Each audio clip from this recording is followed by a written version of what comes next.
Creator, Father of all, you give us life, you give us love, you give us yourself. Help us to give our lives, our love, ourselves to you.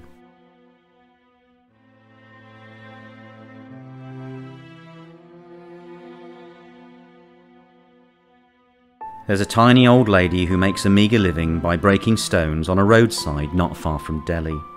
She looks poor, and she is poor, but she had a moment of real greatness.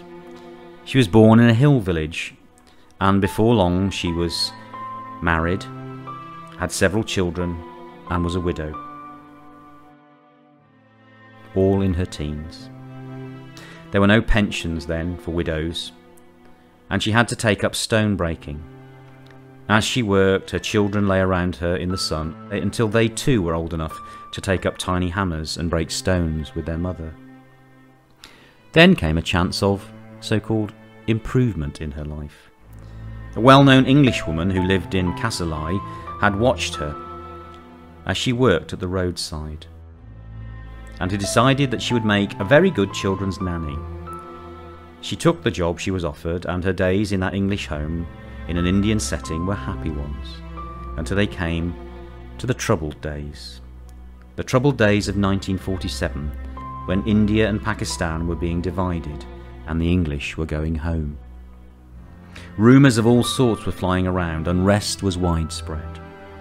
One morning the English resident was wakened by the Indian nanny, who handed her mistress the customary glass of hot water and said, "It's all right.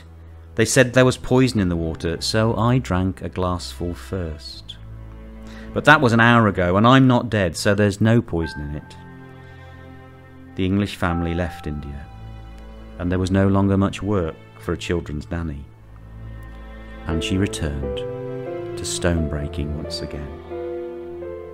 But who would ever deny that lady, that little old lady, was one of the truly great?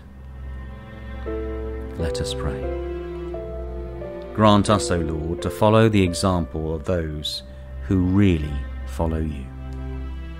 Amen.